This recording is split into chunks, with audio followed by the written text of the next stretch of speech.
shall we? The Giants and Packers come in with 4, good for 3rd most all-time. 49ers, Cowboys each have 5 titles, and of course, Deion helped both those teams win one. And after tonight is the Steelers and the Patriots sitting along with 6 Super Bowls. So let's put this 6 Super Bowls in perspective, especially with the Brady and the Belichick era. 9 Super Bowls in total for them.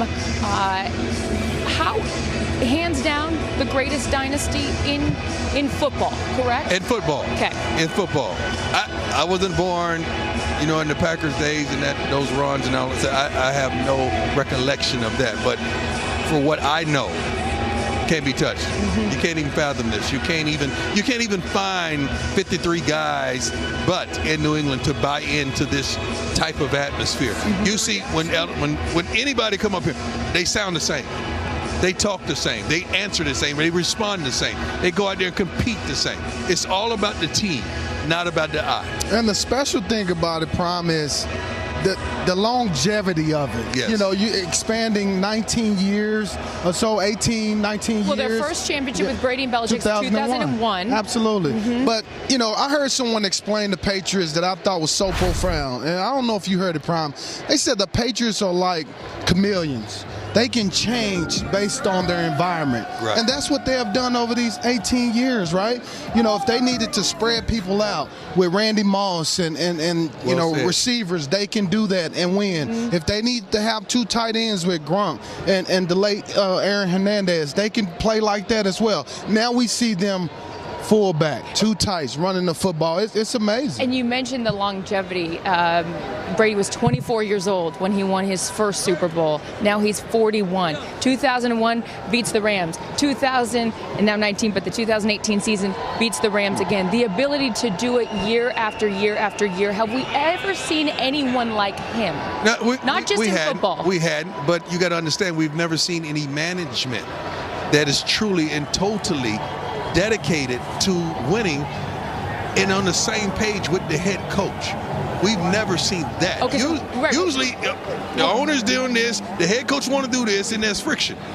None of that. Okay, so when you well, can I say this? I'm sorry to cut you off. Of course not. But you're right, not in football. But the only thing to me that's maybe equivalent is the Celtics with Bill Russell and Red Auerbach. Mm-hmm. I believe I'm pronouncing his last name right. They didn't have that many teams they was beating though. Well, but my point is, even Bill transitioned to be a coach. True. And they still won championships. Okay, so we'll take it outside of football since you bring up the Celtics. Is this the greatest dynasty in sports for you?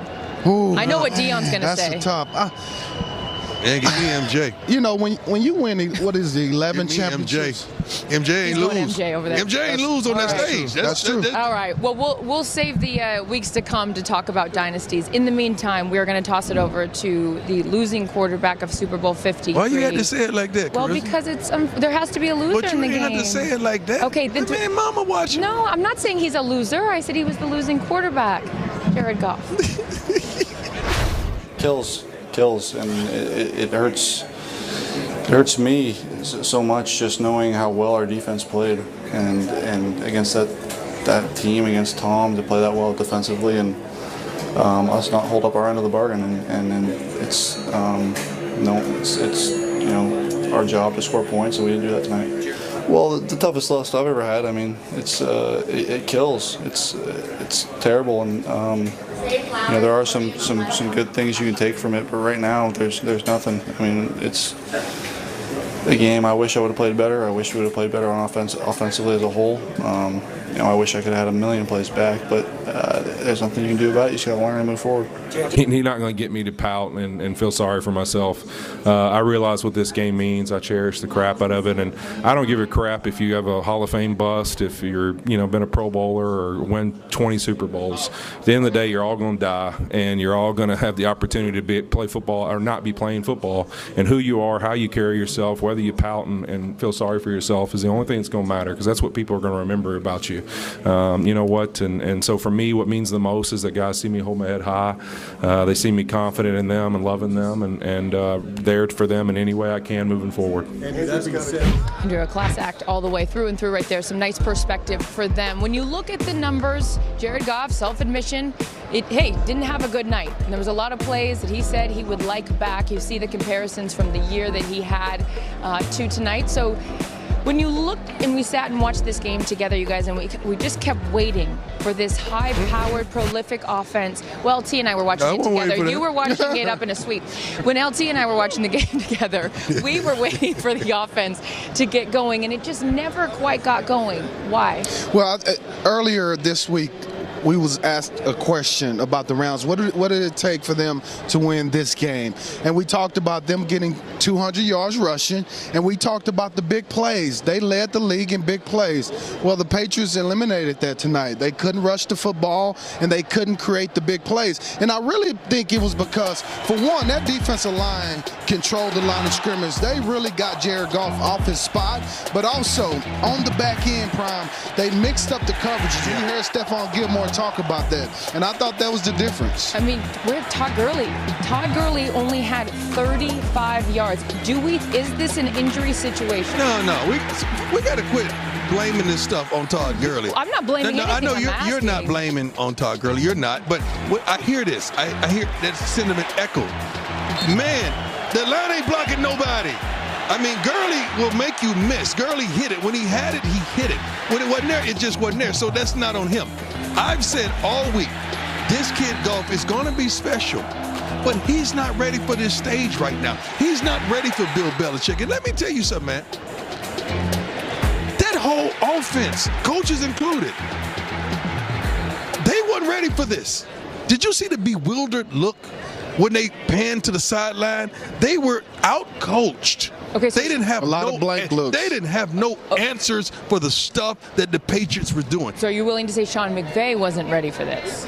None of them was ready for this. None of them was ready for this. I still believe that. It's just hard for me to believe that you got the best running back in football, and he's on the sideline a lot of the game. Like, that's puzzling to me. I guarantee you, in weeks to come, it's going to come out that something was wrong with Todd Gurley. That's exactly that knee wasn't right. So when he hit it, was it right when he hit it? When he got a 15-yard burst? It wasn't the same. He ain't no LTs. But it wasn't the same. We've advocated for Todd, and rightfully so, Todd Gurley, the best back that we saw in this game all year long, in this league all year long. And then it's the Super Bowl, and he's on the sideline. Give me one thing that allowed you to believe that Goff was ready for this moment that he did in the game. Not a thing. Nothing. You guys kept waiting for it to happen. I knew it wasn't going to happen. You're looking over there playing against Todd. He had a dismal second half of the season. He had a dismal first half of the NFC Championship game. And you wanted him to come out here and hit the switch? And the only way was it ain't no switch. We said he was going to be able to do that if he ran the football. Well, but since they didn't run the football. But I also thought the Patriots did something to Jared Goff that not many people do. Did you see that they didn't really get in defensive formation until late in the play clock? So they didn't let Jared and Sean McVay look and see what they were lining up in and then change the play. Jared Goff had to do that from the line of scrimmage with less than 15 seconds on the play clock. Carissa, he's not built to win the game right now against a defense like that with his arm. He's not built for that right now. But I don't think anyone would say that he had to win it on his arm. I think because we've watched these games all year long. And okay, the running game was done. C.J. Anderson, if you could ride Todd Gurley. Forget that.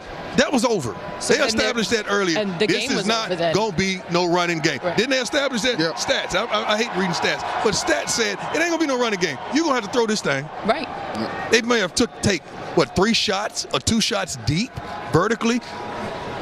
You can't do that. Against the Patriots, you got to try to air them out. You got to try to bust the seams. Then you got the best darn safety out of the game, their quarterback, and you still can't muster up nothing. I agree with you on the fact that even when Brandon Cooks was wide open in the end zone, Jared Goff just was too late throwing it to him. He was open. If he released that ball a little bit earlier, then that's a touchdown. But it speaks to Prime. He was just a little bit confused and didn't understand exactly what he was looking at out there. Yeah. Was very optimistic, so much that he was celebrating yesterday with Cardi B. So you heard Gronk up here say that Belichick's even going to celebrate tonight. So no. I've talked to several rappers. 2 Chainz say he's rapping tonight at the party. Snoop say he's rapping. You know, the boss Rick Rose say that part. What am I doing here? I was going to say, Darren, you've got hookups. What am I doing here? You don't want to watch the game with us, but you got to get us into the party. Look at Boston right now. Wow. This is a town of. Look, the Red Sox win the World Championship. They know about championship, right? Woo. They do. We know how to party in Atlanta, though. Oh. Deion's back with more. How about Kronkoing? Are we on live? Yes, we're still live. I'm going to keep those guys employed here. But yes, celebration continues in Boston, and I'm sure it will be that crowded and that much fun for many more days to come. So speaking of Boston, we touched on it earlier. The Celtics have one title since 2001. They beat the Lakers back in 2008. The Bruins have hoisted the cup once. That was 8 years ago. And the Red Sox, as I had just mentioned, broke that curse back in 2004 and have won 3 titles since. And if you need Tom Brady next, he'll be partaking in his 6th championship parade since 2001. Not bad. Deion? We got to talk about this secondary for the Patriots. What did they do well tonight? They covered. They loved to play man. They didn't see a threat that can really beat them except for one guy vertically. They didn't give up the big play. They played solid, fundamental football, not relinquishing the big play. And I love it. They made the tackles. When they went in 2-man, I mean, they stayed inside. These guys was textbook. They were textbook tonight. But you know what helped them? Man, they got some heat up front, boy. Yeah. You were talking to Willie about that. They got some heat up front. Yeah. Right? Our own Willie McGinnis, you were talking to him about coverages. Right. And them playing a lot of zone and man and switching. And what do they do? In certain situations, you know, the Rams like to run all these crossing routes. And that's tough against man-to-man because you get the rub routes, you get the pick routes. But the Patriots knew that. They knew when they got in certain formations that they were going to run these little pick routes and these little crossing routes. So what did they do, Brian? They got in zone. Yeah. And they sit there and they just wait on them. And Jared Goff had to hold the football. He didn't know where to go with them. It caused confusion. And obviously, with the big boys up front, it allowed them to get to Jared Goff and knock him off his spot. The Rams averaged 32.9 points per game, and we didn't even see them score a touchdown. That's ridiculous. In the Super Bowl. In fact, their longest. So you trying to tell me they wasn't out-coached? I mean, whoever said that? I didn't say that. I didn't say that. I'm just putting it on you, though. You're the best looking one up here. When you have a team that scores 32 points and they put out a performance like that, you got to start searching yourself and say, okay, now what happened? What happened? Okay, either you were out-coached, you weren't prepared, or you fainted, or you just melted in the moment. Pick one. One of them got to stick. You got to put on one of them. You got to put on the suit for one of them. And I really feel like it was all of above. I knew the quarterback wasn't going to be ready. I like him. I love him. Don't get this misconstrued. This kid is going to be a stud. He already is nice. He ain't like Tom. He ain't Tom Brady nice.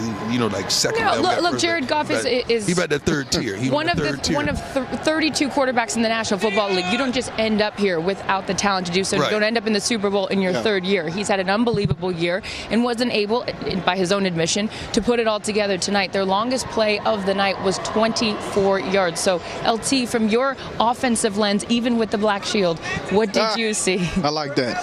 Well, we got to give credit to the Patriots. This was a masterful performance by them.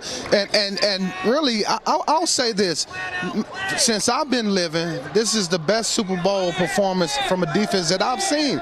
Second best offense, scoring offense in football. It's the lowest scoring Super Bowl ever. Absolutely. But they held them without a touchdown. This team has scored touchdowns, like no one else this season. To score 3 points, amazing. And